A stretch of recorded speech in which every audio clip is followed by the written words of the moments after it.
오늘은 그리스도의 증인된 삶이라는 제목으로 말씀을 전하도록 하겠습니다. 누가복음 본문으로 얘기를 할 텐데 어제 드디어 저희 가을 사경회가 끝이 났죠. 그래서 예수님과 관련된 얘기들을 이렇게 쭉 큰 틀을 잡는다는 느낌으로 이렇게 했었는데, 그러니까 개인적으로 그렇게까지 틀을 잘 잡아드렸다 뭐 이렇게 생각되어지진 않고요. 예. 그러나 그 가운데서도 들을 사람들이 듣고 또 하나님 안에서 예수님을 어떻게 자리매김해야 하는가, 우리가 신앙 안에서 그런 것들에 어느 정도 도움을 받을 수 있었을 거라고 생각하는데, 그래도 항상 시간이 부족하고 또 많은 것들을 말씀드리고 싶지만은 한편으론 망설이게 되고, 또 한편으로는 어디까지 어떻게 말씀을 드려야 될지 스스로가 잘 몰라서 부족했던 점이 많았는데, 주일 설교를 통하여서 조금 그런 것들을 보충해 보고자 합니다. 어저께 했었던 사경회가 그리스도의 예수님과 증인들이라는 그런 주제를 가지고 했었고, 그것을 통해서 제가 얘기하고 싶었던 게 무엇이냐면은 성경이 예수님의 증인이라는 것입니다. 성경이 예수님의 증인이고, 그 성경의 기록자들은 또 혹자가 얘기하는 것처럼 종교적 야망을 위하여서 실제 예수님과 다르게 예수님을 신화화, 설화, 그러니까 종교적 설화처럼 꾸며냈다라는 그런 거짓말쟁이가 아니라 그들이야말로 예수님의 가장 신실한 증인들이었다라는 거죠.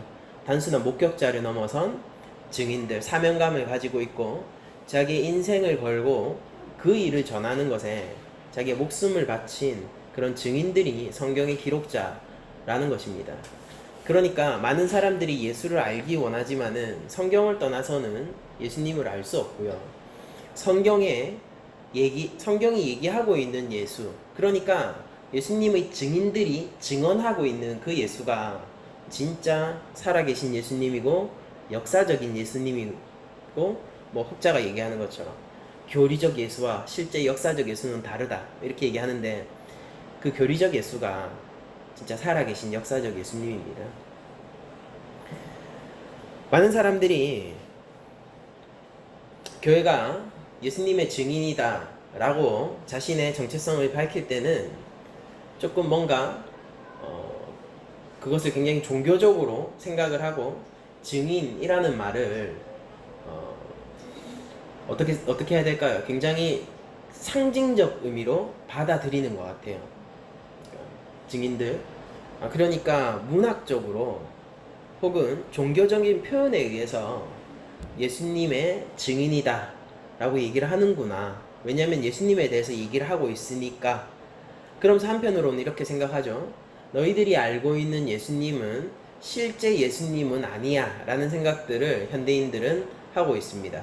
그러니까 죽었다가 사흘 만에 부활한 건 예수님이 아니고, 그분이 우리 죄를 사해 준다라는 것은 오히려 인류의 위대한 스승인 예수의 가르침을 종교적인 색채로 가리게 되는 것이고, 우리들은 참 예수의 가르침은 받겠지만은 너희들이 증언하고 있는 예수, 너희들이 증인이라고 자처하지만은 증언하고 있는 예수에 대한 그 고백은 받지 못하겠다라는 것이 대부분 세상 사람들의 중론이겠죠. 그러니까 지금 대한민국도 그런 분위기, 일반 시민들 가운데서 그런 분위기가 팽배한 것 같아요. 그리고 내가 그리스도의 증인이라고 얘기하면서 복음을 들고 있는 것은 현대 사회의 큰 맥락에서 보면은 굉장히 삐쭉 나와 있는 듯한, 잘 어울리지 않는 듯한 모양새인 것도 사실인 것 같습니다. 여러분들은 오늘날 교회로서 살아가면서 하나님의 자녀, 그리고 그리스도의 사랑하는 신부이자 제자로서 살아가면서 여러분들 세상과 뭔가 부딪히고 저들과 나의 포지션이 다르다는 생각들을 아마 종종 해보셨을 거라고 생각을 해요. 그리고 그 가운데서 여러분들이 느끼게 되는 많은 감정들 중에 하나가 내가 해서는 안 될 얘기를 하고 있는 것인가, 혹은 저들은 나를 거짓말쟁이로 생각하는가. 그러니까 어리석은, 그것도 거짓말쟁이도 아주 교묘한 사기꾼 이런 게 아니라 어리석은 무지한 거짓말쟁이 정도로 생각하는 것은 아닌가라는 그런 감정들을 느끼게 되실 것 같습니다. 근데 오늘 말씀에 따르면은 예수님이, 이 마지막 예수님 누가복음 기록에 따르면은 예수님이 제자들과 11제자들과 만나 마지막 이 가르침을 가르치시고 떠나실 때의 장면이거든요. 예수님은 이런 말로 오늘 본문을 시작하고 계시죠. 또 이르시되, 앞서서 예수님께서 물고기를 잡수신 후에요, 또 이르시되 내가 너희와 함께 있을 때에 너희에게 말한 바 곧 모세와 율법과 선지자의 글과 시편, 구약 성경 전체이죠. 구약 성경은 나를 가리켜 기록된 모든 것이 이루어져야 하리라 한 말이 이것이라 하시고, 예수님은 자신에 대해서 구약 성경이 나를 이렇게 소개하고 있다라고 얘기하시는데, 이 일이 뭐냐면 예수님이 하신 일 있잖아요. 예수님이 하나님의 아들이시지만은 이 땅에 성육신 하시고, 그리고 우리 죄를 위하여 십자가에 올라가시고, 그 가운데서 죽으시고, 육체적 죽음이 아니라 하나님의 진노 아래서 죽으시고 사흘 만에 부활하신 것, 이것 말입니다. 이 일요. 이 일을, 이 모든 것이 이루어지리라 한 말이 이것이라 하시고 라고 하니까 그들이 마음을 열어서 성경을 깨닫게 되었어요. 이 제자들은 예수님과 3년 동안 늘 붙어서 먹고 자고 예수님을 따랐던 제자들이지만은 온전한 깨달음은 마치 이때 얻어진 것처럼 누가가 표현을 하고 있습니다. 여러분들, 예수님을 알기 위해서 많은 사람들이 각자의 예수님의 그림이 있어요.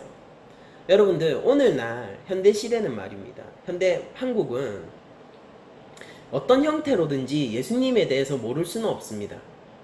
내가 불교도이기 때문에 예수님을 모른다, 그런 거 없죠. 누구나 예수님을 들어봤어요. 여러분들, 저희가 크리스천이지만은 부처님에 대해서 알고, 그리고 모하마드에 대해서 알고 있듯이 현대 한국을 살아가는 모든 사람들은 예수님에 대해서 모를 수가 없습니다. 말이 안 되죠. 여러분들, 전 세계 인구 가운데서 예수님에 대해서 모르는 사람이 몇 %나 될까요? 사실 거의 대다수가 예수님에 대해서 알고 있고요. 그리고 그 말은 무슨 얘기냐면은 누구든지 예수님에 대한 어떠한 그림들이 머릿속에 있다라는 뜻이에요. 그러니까 사람들이, 제가 생각했을 때 가장 많이 가지고 있는 그림 중에 하나는 뭐냐면은 인류의 큰 스승 예수라는 그림을 아마 가장 많이 가지고 있는 것 같고, 또 일부는 굉장히 급진적인 사회운동가 혹은 사회혁명가 정도의 이미지를 또 가지고 있는 것 같습니다. 그거가 거의 대부분의 이미지를 차지하고 있는 것 같아요. 적어도 대한민국에서는 말입니다. 그런데 예수님은 자신에 대해서 알려면은 어떻게 해야 된다라고 지금 오늘 설명하고 있냐면은, 너희가 구약을 통하여서 나를 깨닫지 않으면은 너희들이 알 수 없다라고 얘기를 하고 있어요. 물론 지금은 신약이 쓰여지기 전이기 때문에 예수님은 그들의 성경, 지금 있는 특별계시로서의, 지금 아직 종합되고 있어요. 완결을 향해서 나가고 있습니다. 그러나 그 구약 성경을 가리켜서 이것을 통하여서 너희들이 나를 발견할 수 있고, 이것을 통하여서 마음을 열고 이것을 깨닫게 되면은 그렇게 본 그 예수가 진짜 예수다라고 얘기를 하고 있습니다. 여러분들, 그렇다라면은 예수님의 손을 잡아받고 안 잡아받고는요, 진짜 예수님이 누구인지에 대해서 아는데 그렇게 큰 비중을 차지하지 않아요. 거기에는요 11제자가 있었지만은 그 누구도 예수님을 정확하게 잘 알지 못했던 것 같고요. 그리고 많은 사람들이 예수님을 쫓았고 예수님의 옷자락을 만지기를 원했고 그분이 하시는 육성으로서의 그 음성을 들었지만은 그럼에도 불구하고 예수님은 한편으로 그들을 무리라고 취급하면서 그들이 나와 상관없고 나를 알지 못한다라고 취급하셨던 장면들도 저희들이 알 수 있습니다. 대표적으로 오병이어 사건 이후에 예수님을 향하여서 열광하던 무리들을 피해서 마치 그들로부터 달아나듯 말이에요. 그들을 피해서 몸을 옮기시던 예수님의 모습에서 그런 뉘앙스들을 더 많이 느낄 수가 있죠. 누가 진짜 예수님을 알고 있는 것인지 제가 한번 여쭤보고 싶은 거예요. 아니, 오늘 현대 살아가는 많은 사람들은 예수에 대한 머리에 대한 그림이 있고 그리고 또 한편으로는 기독교인들이 그 참 예수를 가리고 있다. 그들이 참 예수를 왜곡하고 있다라는 생각마저 한다고요. 나 정작 예수님은 그렇게 말씀하시지 않으셨어요. 당시에도 예수님을 향하여서 이렇게 생각하던 사람들이 있습니다. 저 사람은 메시아야 라고 생각하던 사람들이 있어요. 정확한 증언입니까? 맞아요. 정확한 증언이겠죠. 그런데 조금만 파고 들어가다 보면은 그는 전혀 예수님을 알지 못한다는 걸 알 수 있어요. 메시아다 라고 얘기하면서 예수님에게 생명의 떡이 아니라 육신의 떡을 원했고 메시아다 라고 얘기하면서 하늘나라가 아니라 로마의 로마가 뒤집어지는 것과 유대의 세계 중심국가로의 부상을 원했던 사람들이 있단 말이에요. 예수님을 보면서 그런 그림을 그렸단 말이에요. 그리고 자기는 예수님을 메시아로 알고 있다라고 얘기를 했었단 말입니다. 그 육성을 들은 사람이요. 그 얼굴을 본 사람이요. 그 손을 만졌던 사람들이 말입니다. 무엇이 예수님을 잘 알 수 있는 것입니까? 여러분들 증인의 구약의 덕목을 보면요. 저희들이 출애굽기를 통해서 했죠. 하나님의 공의가 이스라엘 백성들에게 실천되는 데 있어서는 그 가치를 위하여서는 자신의 이익됨, 이 사람의 편을 들어주면은 더 유익할 거야. 이 사람의 죄를 가려주면은 나에게 더 많은 이익이 있을 거야. 아니면은 저 사람은 내가 미워하는 사람이니까 사실 죄가 없지만은 조금 당했으면 좋겠어.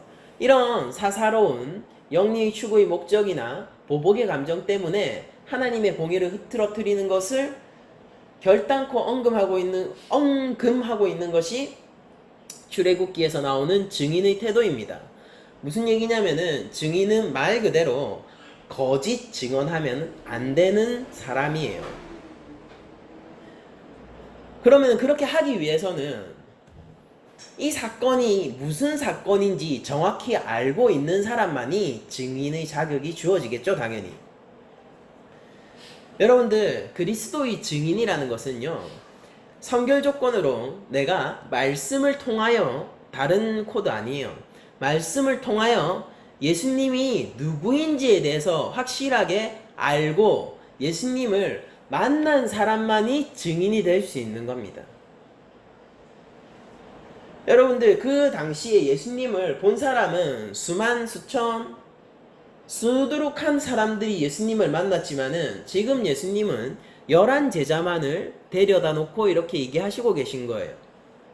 너희가 이 일에 증인이 되어야 한다라고 말입니다.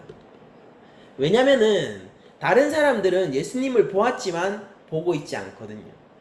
예수님의 말씀을 들었지만은 듣고 있지 않아요. 예수님과 식사를 했습니다. 그러나 전혀 교제하고 있지 않다고요. 오늘날 교회는 예수님의 증인들이에요. 그러면은 교회는 무엇의 증인이 되기 위해서, 증인으로서 자신을 세우기 위해서 무엇에 전착해야 하냐면은 내가 그리스도 참 예수를 증거할 수 있는 자로 서는 것에 전착해야 합니다. 우리는 쉽게 이 증인이 되어라 라는 것, 그것을 쉽사리 그냥 사업적인 전도와 결부시켜서 생각하는 경우가 많아요. 그러니까 물론 증인이 되는 것은 전도를 하는 일입니다. 그런데 여러분들 사업으로서의 전도 사업 있잖아요. 그것과는 조금 다른 뉘앙스예요. 증인이라는 것은 말이에요. 예수님이 왜 돈이 많은 사람들도 있었고 더 많은 권세를 가진 사람들이 있었고 그리고 더 영향력이 많은 사람들도 있었는데 잘 생각해 보세요. 로마 황제가 바뀌면은요 로마 제국 전체가 바뀌어요. 쉬운 방법 아닙니까? 예수님은 그럴 능력이 없으신가요? 근데 왜 예수님은 지금 무지랭이 뭐 이렇게 얘기하면은 좀 그러네요. 아무 영향력이 없고 사실상 힘을 잃고 있는 그 11명의 제자들을 데려다 놓고 너희들이 증인이다 라고 얘기를 하고 있는 말입니다. 왜냐면은 그들만이 참 예수를 알고 있고 거짓 증언하지 않을 수 있고 그들만이 예수님과 진짜 교제를 해서 예수님이 누구인지에 대해서 사람들에게 알릴 수 있는 자격을 갖춘 자들이거든요. 지금 이 11명만 자격이 있다고요. 예수님이 무슨 일을 했습니다 라고 얘기하는 거. 나 예수님 저번에 일주일 전에 봤는데 아니 삭개오 집 들어가서 식사를 하되 증언입니까?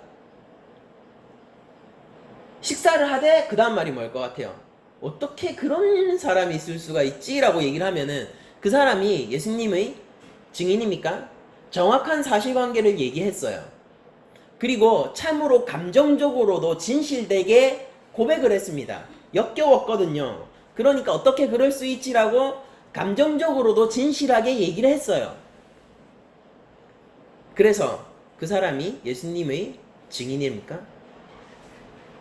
예수님이 증인이 된다는 것은요, 말씀을 통하여 그분이 무슨 일을 하셨고, 그리고 그 사건이 나랑 상관없는 게 아니라 내 인생 가운데서 깊은 영향을 끼쳐서 내가 그리스도와 함께 이제 교제하고 연합해 나가는 그 사이 진짜 참 예수를 알고 있는, 그래서 사람들한테 얘기할 때에 상식으로 아니면 그림으로 그려진 예수가 아니라 내가 진짜 만난 예수를 전할 수 있는 그 사람들만이 증인의 최소 자격이 주어지는 거예요. 거짓말하는 증인은요, 법정 앞에 서면 안 돼요. 하나님의 진노가 아직까지도 가시지 않고 이 땅 가운데 가득히 서려 있는 것을 여러분들은 아십니까? 그 가운데서 이 참혹한 현실 가운데서요, 죄와 사망의 권세가 뒤덮인 이 세상 가운데서 유일한 중보자 되시는 예수 그리스도, 그 증인들이 얼마나 묵직한 권세와 책임감을 가져야 하는지를 여러분들은 아시나요?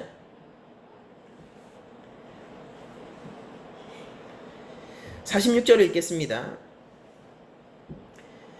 성경을 깨닫게 하셨어요. 그리고 또 이렇게 얘기하시죠. 또 이르시되 이같이 그리스도가 고난을 받고 제3일에 죽은 자 가운데서 살아날 것과 또 그의 이름으로 죄 사함을 받게 하는 회개가 예루살렘에서 시작하여 모든 족속에게 전파될 것이 기록되었으니 너희는 이 모든 일의 증인이라.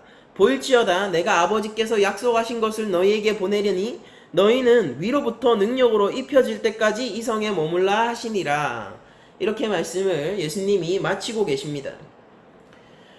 여러분들, 이 이루어진 일들이 예수님이 지금 직접 명시적으로 말씀을 하시는데, 그것은 바로 뭐냐면은 그리스도는 고난을 받았어요. 십자가 고난을 얘기하는 것입니다. 죽으셨어요. 죄 때문에 죽으셨어요. 자신은 무죄하셨지만은 죄인들의 죄를 위하여서 죽으셨습니다. 하나님의 진노, 그 죄인들에게 내려질 하나님의 진노를 예수님은 친히 자신의 어깨로 담당하셨습니다. 율법을 떠나 있는 자들에게 선포되는 모든 저주를 예수 그리스도는 십자가에서 다 받아내셨어요. 하나님이 죄인들에게 내려야 마땅할 하나님으로부터의 완전한 끊김을 그리스도는 십자가 위에서 경험하셨습니다.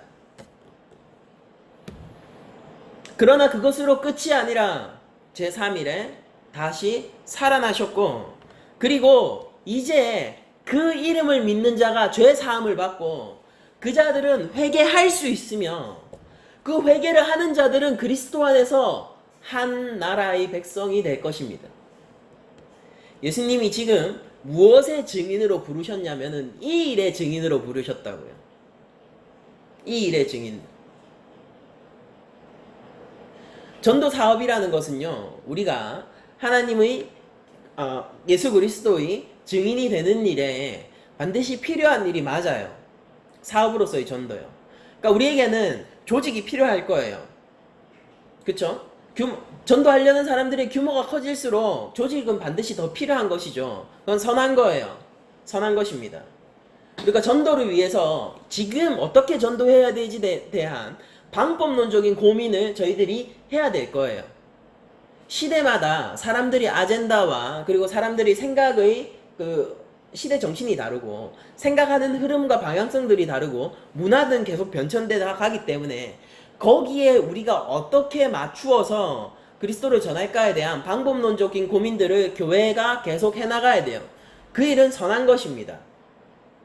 그 일은 선한 거예요. 그래서 전 이렇게 얘기하고 싶어요. 예수님의 증인들은요, 그런 전도 사업을 해요.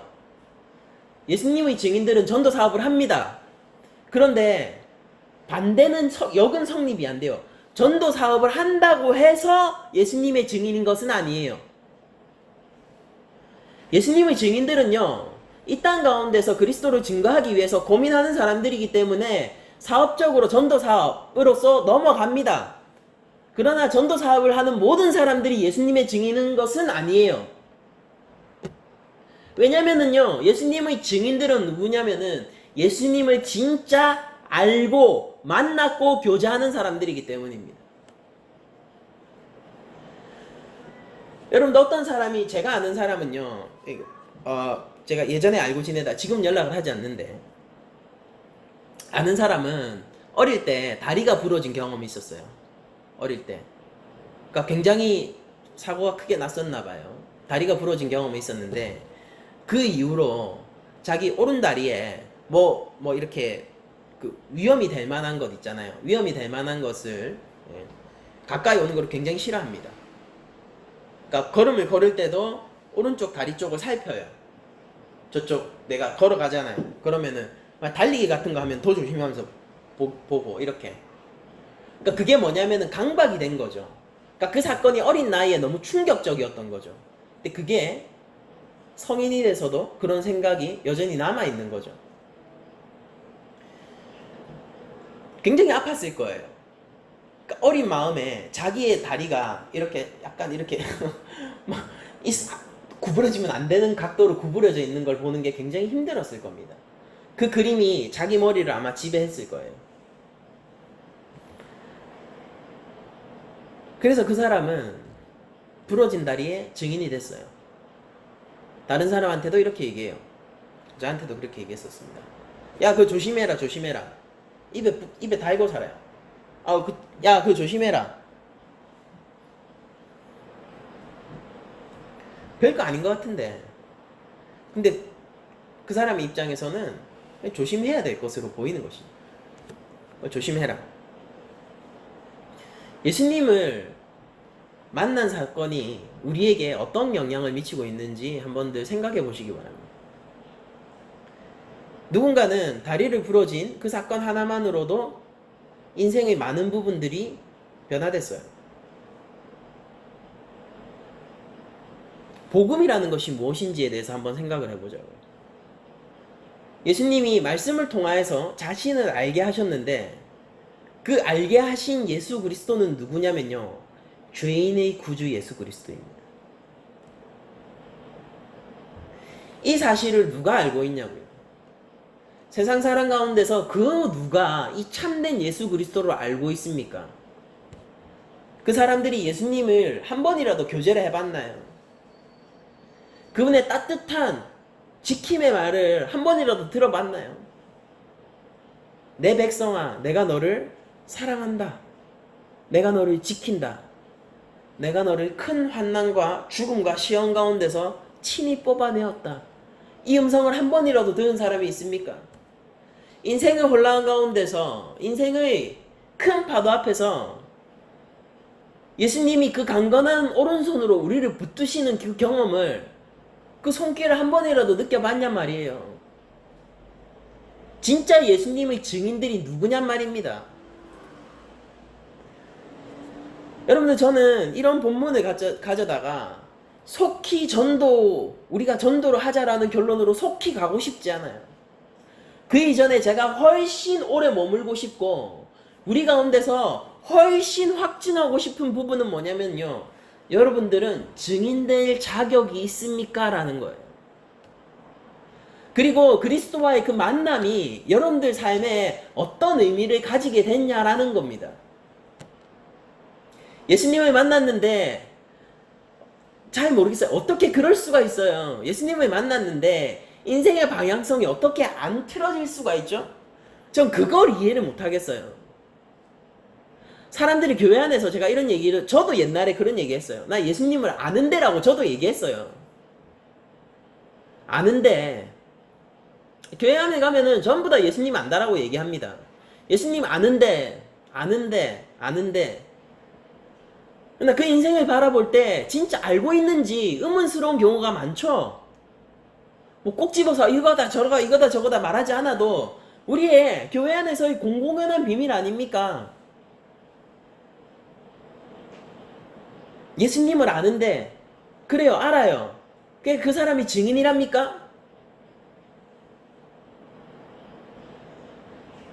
제가 아는 우리 동급생이요, 저랑 이제 저보다 한 살 어려요. 그러니까 그 동생도 굉장히 신학을 늦게 했죠. 지금 김해에서 감람나무 교회라는 선교적 교회를 개척해서 하고 있는데요. 이제 그 전 강도사님이죠. 이제는 그 강도사님은 저보다도 먼저 일찍 1학년 때부터, 신대원 1학년 때부터 개척을 해가지고 하셨었어요. 김해 지금 있습니다. 근데 하고 있는데 거기에 전도왕이 오셨어요. 한 집사님이 오셨는데 전도의 은사가 너무 많으셔가지고 사람을 막 순식간에 10명을 교회에 데리고 온 거예요. 여러분들, 개척교회에서 10명이라는 것이 얼마나 큰 숫자인지 아세요? 그러니까 대형 교회에 500, 600명보다 더 그 비할 바가 아니에요. 그거보다 더 의미 있고 값진 숫자가 개척교회 10명입니다. 10명을 전도를 해가지고 왔다고요. 근데 나중에 보니까 그 안에서 기존에 있던 성도들과 자기가 데리고 오는 성도들을 이렇게 팔을 만들어 가지고요, 대립을 하고 있는 거예요. 그래서 잘 타일러서 원래 있던 교회로 보냈답니다. 그러니까 10명 어떻게 되겠습니까? 나가겠죠. 그 전도왕의 입김이 작용하는 사람들인데 그래도 알지만은 보냈답니다.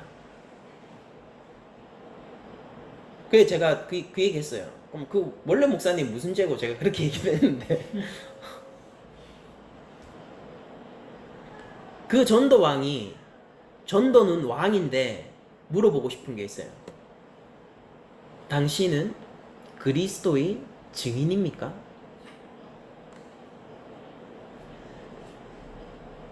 우리가 세상 가운데서 예수님의 증인이 된다라는 것은요, 생각보다 까다로운 요구 조건들이 있단 말이에요. 아무나 결단한다고 되는 거 아니에요. 하나님 헌신 아끼어 한다고 해서 하나님 받아주시는 것도 아닙니다. 증인이 되려면요, 고귀한 자격이 필요한데, 그것이 무엇이냐면은 예수님을 알아야 돼요. 예수님이 하신 일을 정확하게 진술할 수 있어야 합니다. 예수님께서 우리 삶 가운데서 어떤 의미값을 가져야 되는지를 정말로 자기의 삶으로도 증언할 수 있는 그 사람이 예수 그리스도의 증인들이란 말이에요. 전도 사업이 커져갔죠. 그래서 우리 한국교회 안에서 전도 열매들이 굉장히 많았어요. 저는 그러나 과거를 뒤돌아보면서, 저도 한국교회에 오래 몸담고 있었잖아요. 저 어릴 때부터 신앙생활 했었으니까 돌아가는 거 대충 아니까. 근데 이렇게 질문하고 싶은 것은 있어요. 좋은 일인데, 선한 일인데 열심을 내었는데 그 가운데 증인들은 얼마나 있었는가에 대해서요. 어릴 때 들었던 설교들 가운데서 지금도 제가 싸우고 있는 설교가 하나 있어요.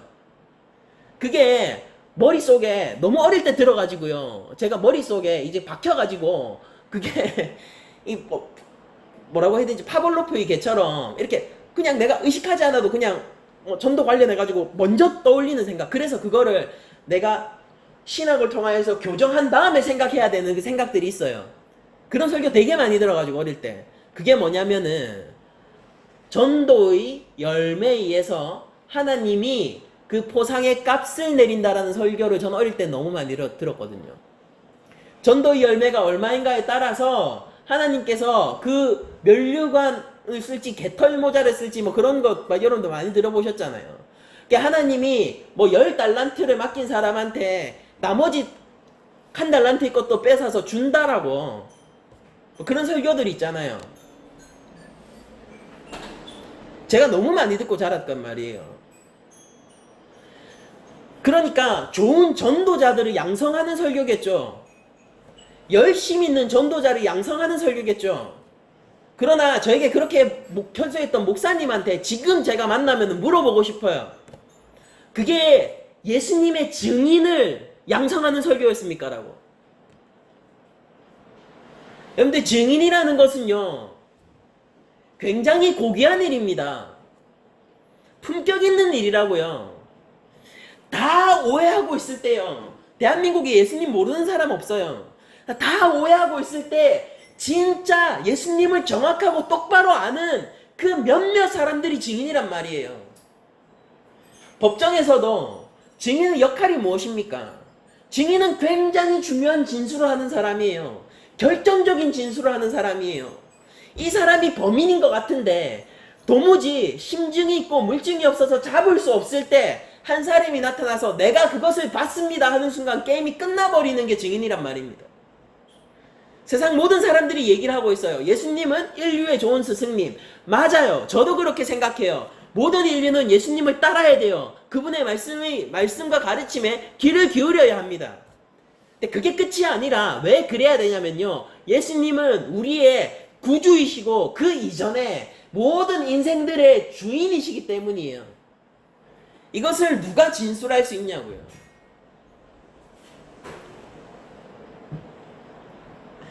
저는 단계적으로 교회에 오는 것을 찬성합니다. 그러니까 교회가 문턱이 낮아지면은 전 좋다라고 생각해요. 그래서 촌신자들에게 너무 어려운 말씀을 전하지 않는 것도 저는 좋은 일이라고 생각해요. 근데 어느덧 만약에 말이에요. 교회가 복음을 잊어버리고 참 예수 그리스도의 증인으로서의 사명을 잊어버리고 그렇게 교회에 잘 적응해서 교회에서 잘 헌신하는 사람만을 양성하는 것으로 어느샌가 길을 가고 있다라면요. 교회는 하나님 앞에서 반성해야 됩니다. 여러분들이 만약에 전도를 하시더라도 전도의 장기적인 플랜이 그런 방향으로 가고 있다라면요. 여러분들은 한번 점검해 봐야 돼요. 내가 어떤 것의 증인인지 점검해 봐야 돼요.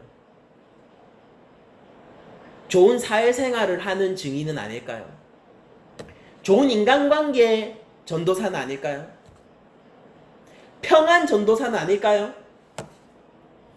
하나님이 찾으시는 건, 우리 구주 예수 그리스도가 찾으시는 것은 나의 증인이란 말입니다. 세상 누구도 나를 알지 못했는데, 여러분들 생각해 보세요. 예수님이 오셨을 때 얼마나 비참했습니까? 요한복음의 기록이 무엇입니까? 빛이 오셨어요. 어둠이 알아보지 못하고 그 왕이 오셨는데 백성이 모를 뿐 아니라 그를 십자가에 갖다 박았다고요. 처참한 현실 속에서 예수님에게 너무 사랑스러운 일들이 생기기 시작한 겁니다. 드디어 내 백성들인데, 내 백성들이 나를 십자가에 갖다 박았는데, 그런데 이 가운데서 그가 우리 왕이다라고 증언하는 사랑스러운 사람들이 한둘 생겨나기 시작했다고요. 예수님이 그 증인들을 어떻게 바라보시겠습니까? 그 증인들은 예수님을 어떻게 바라봐야 합니까?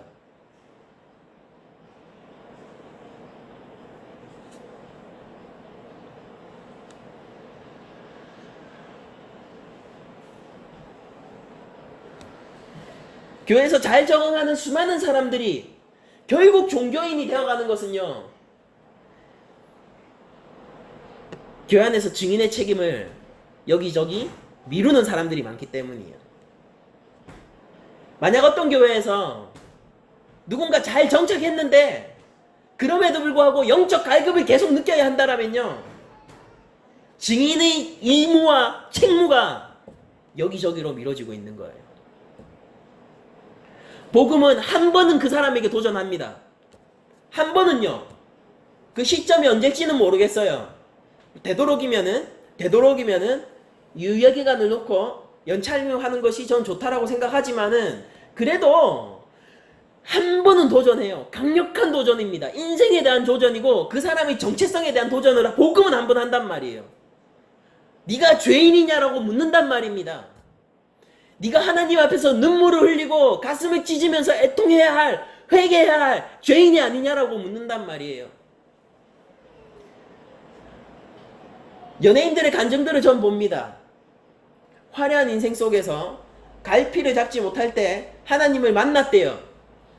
그런데 하나님이 나를 있는 그대로 받아주셔서 좋았다라고 얘기하더라고요. 그래서 나는 예수님을 믿는다라고 얘기하더라고요. 회개할 통이 어디 있습니까? 그 사람한테 누가 십자가 얘기 왜 안 해줬냔 말이에요. 예수님은 우리를 받으세요. 죄인으로서 받으신다고요. 그거 그냥 현대 심리학이잖아요. 있는 그대로 괜찮아. 예수님이 정말로 우리를 받아주실 때 괜찮다고 받아주십니까? 죄인을 받아주시는 거잖아요. 왜 십자가 얘기 안 해줬냐고요, 그 사람한테. 증인이 어딨냔 말입니다. 예수님이 내 삶 속에서 무슨 일을 한 거예요? 그 일을 증언해야 될 거 아닙니까? 우리가 주님의 증인들이잖아요. 교회면은 여러분들 들으십시오. 우리가 주님의 증인이잖아요. 주님이 내 삶 속에서 무슨 일을 하셨어요? 주님이 내 삶 속에 들어오셔서 하신 일은 이 죄인된 내가 하나님의 자녀 되게 하시는 그 십자가 사역의 일을 내 삶 가운데서 하셨는데 그것이 증언되지 않느냔 말이에요. 전도의 사업은 커져가는데 증인의 수가 줄고 있다라면요, 그것은 교회의 책임입니다. 말씀에서 기록된 예수 그리스도가 누군지를 바라보십시오. 예수님은 오늘 말씀에서 이렇게 얘기하셨어요. 너희가 위로부터 능력으로 입혀질 때까지 이 성에 머물라고 하시면서, 그러니까 증인으로서 내가 너를 세울 건데 이제 좀 준비를 하고 있어, 기다리고 있어 라고 휴식을 가지고 있어, 약간 이런 의미에서 그렇게 말씀하셨고, 실제로 위로부터 능력이 온 게 사도행전 1장 8절이죠. 오직 성령이 너희에게 임하시면 너희가 권능을 받고 예루살렘과 온 유대와 사마리아와 땅끝까지 이르러 내 증인이 되리라, 이렇게 얘기하셨어요. 그리고 실제 오순절 날 마가의 다락방에서 성령이 강림했단 말입니다. 그래서 베드로가 뭘 얘기하는지 우리가 보자고요. 그 증언이 뭐냔 말이에요. 사도행전 2장 21절입니다. 베드로의 설교예요. 누구든지 주의 이름을 부르는 자는 구원을 받으리라. 이스라엘 사람들아, 이 말을 들으라. 너희도 아는 바와 같이 하나님께서 나사렛 예수로 큰 권능과 기사와 표적을 너희 가운데 베푸사 너희 앞에서 그를 증언하셨느니라. 그가 하나님께서 정하신 뜻과 미리 아신 대로 내준 바 되었거늘 너희가 법 없는 자들의 손을 빌려 못 박아 죽었거늘. 베드로가 얘기하는 것이 무엇이 어떤 것을 증언하는지 보자고요. 하나님께서 그를 사망의 고통에서 풀어 살리셨으니 이는 그가 사망에 매여 있을 수 없었음이라. 십자가의 순환과 그의 부활하심을 정확하게 증언하고 있잖아요. 다윗이 그를 가르쳐 이르되 내가 항상 내 앞에 계신 주를 배웠으며 나로 요동하지 않게 하기 위하여 그가 내 우편에 계시도다. 그러므로 내 마음이 기뻐하였고 내 혈도 즐거워하였으며 육체도 희망에 거하리니 이는 내 영혼을 음부에 버리지 아니하시며 주의 거룩한 자로 썩음을 당하지 않게 하실 것이미로다. 주님의 부활을 따라서 내가 함께 부활의 소망을 가지고 있다를 지금 증언하고 있습니다. 주께서 생명의 길을 내게 보이셨으니 주 앞에서 내게 기쁨이 충만하게 하시리로다 하였으므로 형제들아, 내가 조상 다윗에게 대하여 담대히 말할 수 있노니 다윗이 죽어 장사되어 그 묘가 오늘까지 우리 중에 있도다. 그러니까 다윗은 메시아가 아니라는 거예요. 지금 죽어 있고 지금 여기에 땅에 묻혀 있고 우리가 묘를 보고 있다는 겁니다. 그러나 주님은 다르다는 거예요. 그 무덤이 어디 있느냐는 것입니다. 부활하셨다는 거예요. 우리가 거기에 같이 함께 소망이 있다는 거예요. 형제들아 내가 조상 다윗에 대하여 담대히 말할 수 있노니 다윗이 죽어 장사되어 그 묘가 오늘까지 우리 중에 있도다. 그는 선지자라. 하나님이 이미 맹세하사 그 자손 중에서 한 사람을 그 위에 앉게 하리라 하심을 알고 미리 본고로 그리스도의 부활을 말하되 그가 음부에 버림이 되지 않고 그의 육신이 썩음을 당하지 아니하시리라 하더니 이 예수를 하나님이 살리신지라. 우리가 다 이 일의 증인이로다. 베드로가 성령을 받고 처음 한 설교예요. 이 설교로 3천이 돌아왔습니다. 여러분들 복음은 언제나 어려운 것이에요. 언제나 받아들이기 어려운 것이고 사람들의 마음에 거침이 있는 것이고요. 복음은 그 사람 정체성 자체에 원래 도전하는 거예요. 근데 누군가는 그 증인이 되어야 된단 말입니다. 누구? 예수님을 만난 사람요. 인생 가운데서 예수님이 그 일을 진짜 내 삶 가운데서 한 사람은 그리스도의 증인이라니까요. 그 사람한테는 품격이 있는 거예요. 다 거짓 중에서 진실을 보유하고 있는 자란 말입니다. 예수님에 대해서 이렇다 저렇다 말할 때에 진짜 예수님을 만나봤단 말이에요. 진짜 예수님을 봤다고요. 진짜 예수님의 그 손을 만졌다고요. 그 사람이 누구냐면요, 참담하게도 예수님의 손과 발에 못을 박은 그 자들이 그 사실 가운데서 절망하고 있는 그 자들이 예수 그리스도의 증인이란 말입니다. 얼마나 고귀한 세우심입니까? 예수님이 우리를 어떻게 세우시냐고요. 얼마나 거룩한 세우심이냐고요. 우리가 입을 다물게 된다면, 주님이 하신 일에 대해서 입을 다물게 된다면요, 이것만 증명할 뿐이요. 나는 예수를 알지 못한다를 증명할 뿐입니다.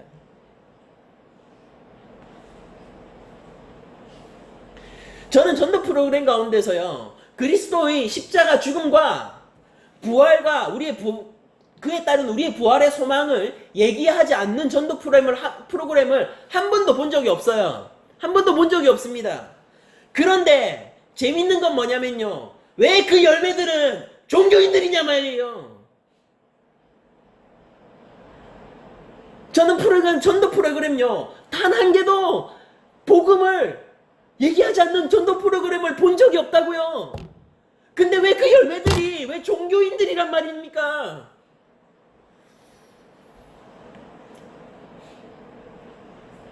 여러분들, 복음은 말이에요, 프로그램 같은 걸로 전달되는 게 아니기 때문입니다. 증인들을 통하여서 증거되는 거예요.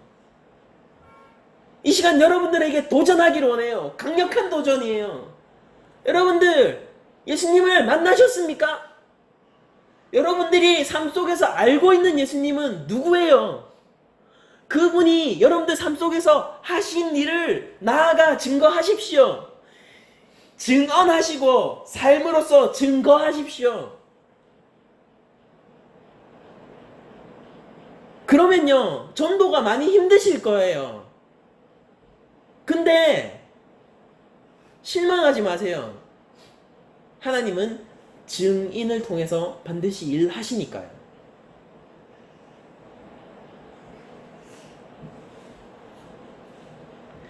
사도행전 22장 20절은 바울이 스데반에 대해서 설명하는 장면이 나오는 구절인데요. 바울이 이렇게 얘기를 합니다.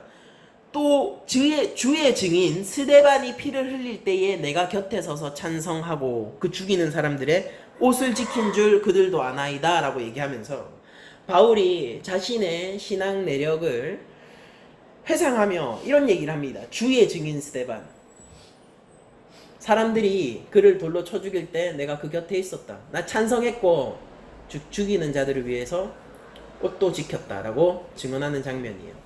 그러면은 그 스데반 증인이 무슨 얘기를 하다가 죽었는지 한번 우리가 사도행전으로 다시 돌아가 봅시다. 사도행전 7장 52절 이하입니다. 여러분들이 찾으실 수 있으면은 찾아서 같이 눈으로 따라 읽으셔도 좋을 것 같아요. 사도행전 7장 52절입니다. 그 이하를 계속 쭉 읽어드릴게요. 사도행전 7장 52절. 너희 조상들이 선지자들 중에 누구를 박해하지 아니하였느냐? 누구를 다 박해했다는 소리죠.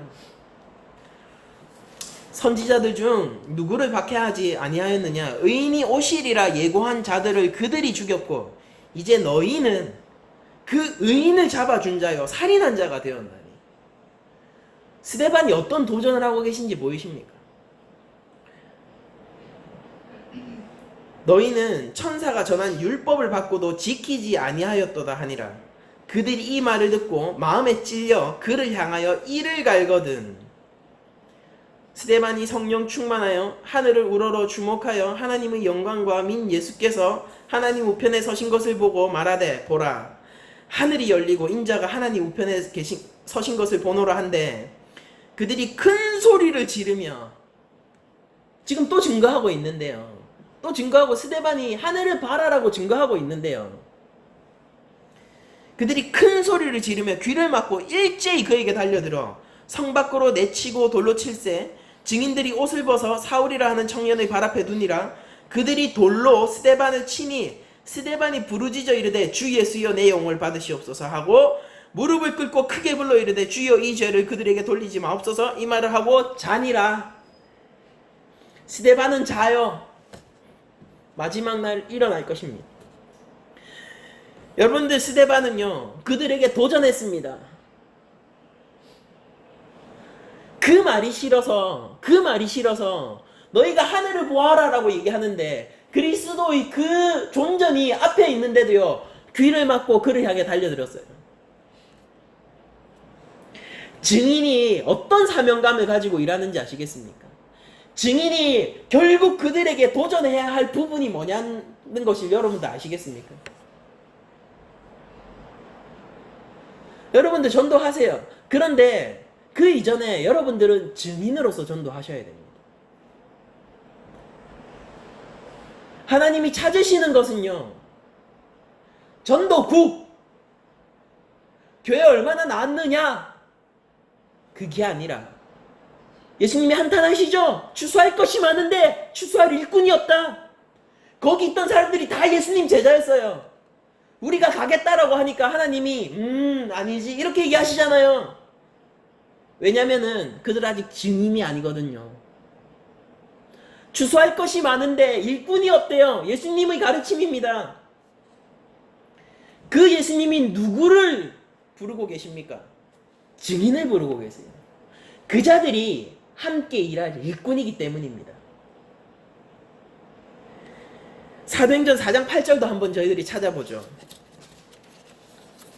성령 충만한 자들이 뭘 하는지 한번 보자고요. 오늘 스데반이 성령 충만해가지고 삶으로서 예수 그리스도의 그 행위를 다시 한번 반복했는데 사도행전 4장 8절 이하입니다.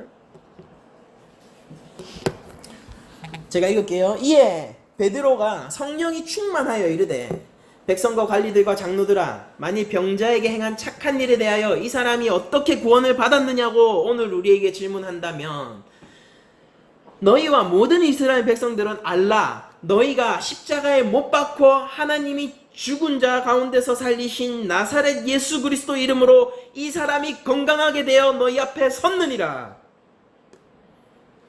이 예수는 너희 건축자들이 버린 돌로서 집 모퉁이의 머리똥이 되었나니 다른 이로서는 구원을 받을 수 없나니 천하 사람 중에 구원을 받을 만한 다른 이름을 우리에게 주신 일이 없음이라 하였더라. 베드로와 요한이 성령이 충만하여서 증인으로서 이 자리에 서서 아니 왜 아픈 자들을 낫게 했느냐라는 그러니까 이게 베드로와 요한을 지금 몰아가려는 행위예요. 그 앞에서 어떻게 구원을 받았는지에 대해서 논하고 있습니다. 그러면서 예수 그리스도를 이렇게 증언하잖아요. 너희가 십자가에 못 박고 하나님이 죽은 자 가운데서 살리신 나사렛 예수 그리스도 이름으로 이 사람이 건강하게 되었다.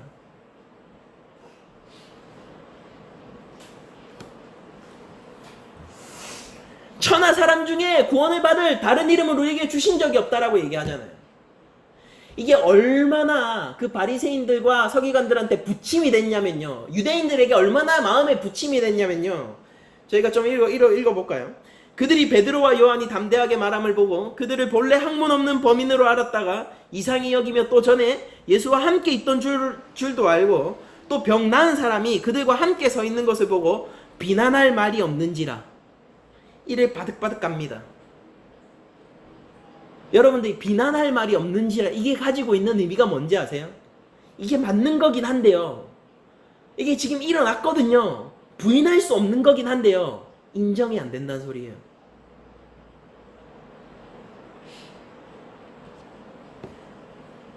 증인들은 이런 사람들에게 마음에 붙임을 칼을 던지는 사람들이 많습니다. 명하여 공회에서 나가라 하고 서로 의논하여 이르되 이 사람을 어떻게 할까? 그들로 말미암아 유명한 표적 나타난 것이 예루살렘에 사는 모든 사람에게 알려졌으니 우리도 부인할 수 없는지라. 이쯤 되면은 아니 그래 너희가 전하는 예수가 참 그리스도다라고 얘기할 법하잖아요. 근데 뭐라고 하는지 보세요. 이것이 민간에 더 퍼지지 못하게 하여 그들을 위협하여 이 이후에는 이 이름으로 아무에게도 말하지 말게 하자 하고 그들을 불러 경고하여 도무지 예수의 이름을 말하지도 말고 가르치지도 말려 하니 베드로와 요한이 대답하여 이르되 하나님 앞에서 너희의 말을 듣는 것이 하나님의 말씀을 듣는 것보다 옳은가 판단하라. 우리가 보고 들은 것을 말하지 아니할 수 없다 하니 이게 증인이에요. 저는 한국교회가 어떤 부분에 있어서는 확신범이라고 생각합니다. 교회를 비판하는 설교는 아니에요. 비판하는 설교가 돼버리는 것 같은데 그러려고 하는 설교는 아닙니다.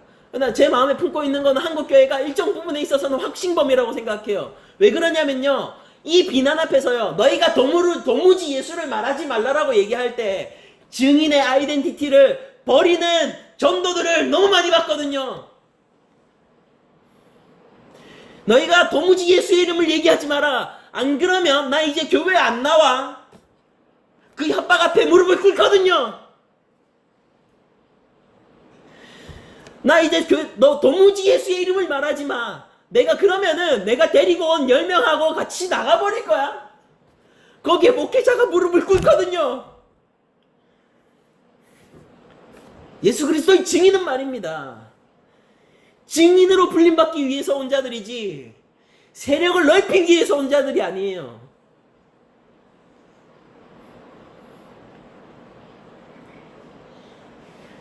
그리고 참 증인을 통하여서 하나님은 참 하나님 나라의 세력을 넓히십니다. 바울은 이렇게 얘기해요. 사도행전 26장 15절 16절은 이렇게 얘기합니다. 내가 대답하되 주님 누구시니까? 주께서 이르시되 나는 네가 박해하는 예수라. 일어나 너의 발로 서라. 내가 내게 나타난 것은 곧 네가 나를 본 일과 장차 내가 내게 나타날 일에 너로 종과 증인을 삼으려 함이니. 바울이 이후에 어떻게 증인으로 살았는지 말 안 해도 여러분들 너무 잘 아실 겁니다. 교회는, 예수님의 제자는 그리스도의 증인이에요.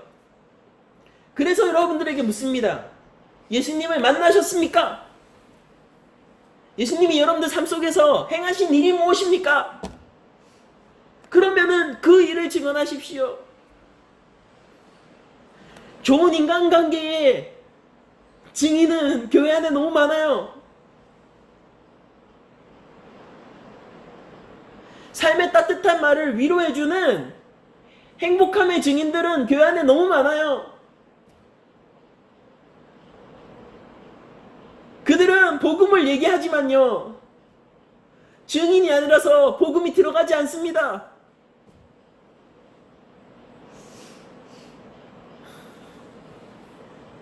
복음을 얘기한다니까요. 근데 증인이 아니라서 힘이 없어요. 도전하면 쉽게 꺾여버립니다. 그러면서도 영혼을 위해서라고 어떻게 감히 하나님 앞에서 이야기할 수 있습니까? 그래놓고도 저 영혼 때문에라고 어떻게 하나님 앞에서 이야기할 수 있습니까?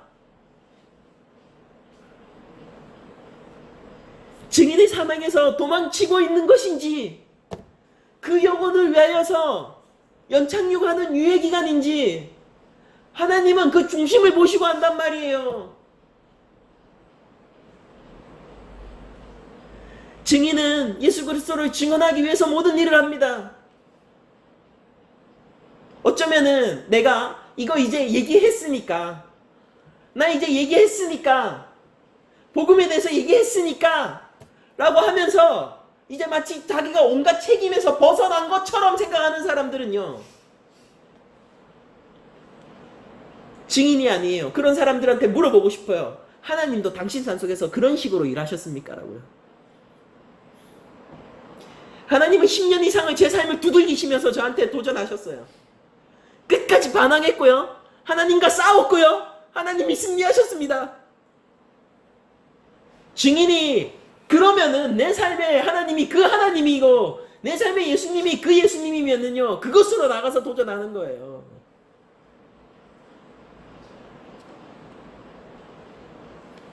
누구나 맡을 만한 영혼이 있겠죠. 목사라고 뭐 모든 영혼을 다 감당할 수 있겠습니까? 모든 타입의 사람을 다 감당할 수 있겠습니까? 하나님의 백성들이 다양한 것은 그만큼 구원받은 백성들이 다양하기 때문이겠죠.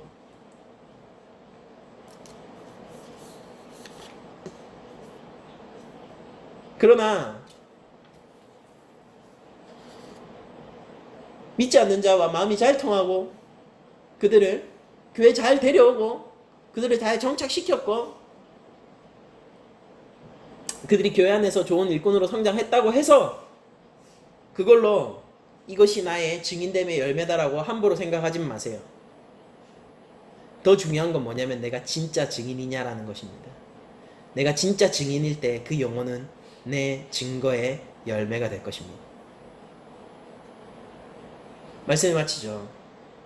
여러분들 다시 우리는 처음이자 모든 것 되시는 예수 그리스도께로 회개해야 됩니다.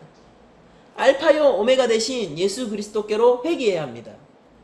우리들은 사업가가 아니에요. 우리들은 뭔가 어딘가에서 조직적인 일꾼이 아니라 그리스도의 일꾼이고 그리스도의 증인이고 그리스도의 종입니다.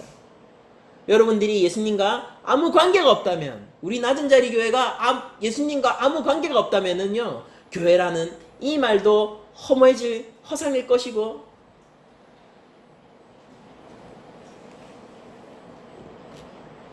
우리가 모여서 하는 모든 일들이 헛되고 헛되되 다 사라져버릴 일, 그거밖에 안 남을 겁니다.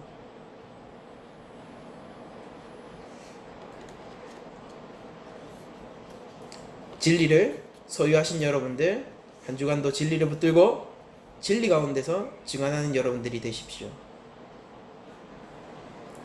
출애굽기 23장 1에서 3절의 말씀으로 오늘 말씀을 마치겠습니다.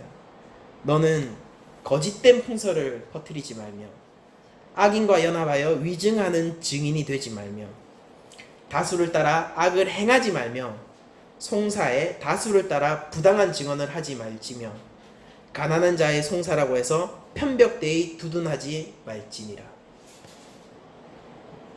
예수 그리스도는 여러분들을 증인이라 부르십니다. 그리스도를 위하여서 증언하시고 그리스도를 증언하시는 여러분들이 되시기를 축원하며 설교 말씀을 마치도록 하겠습니다.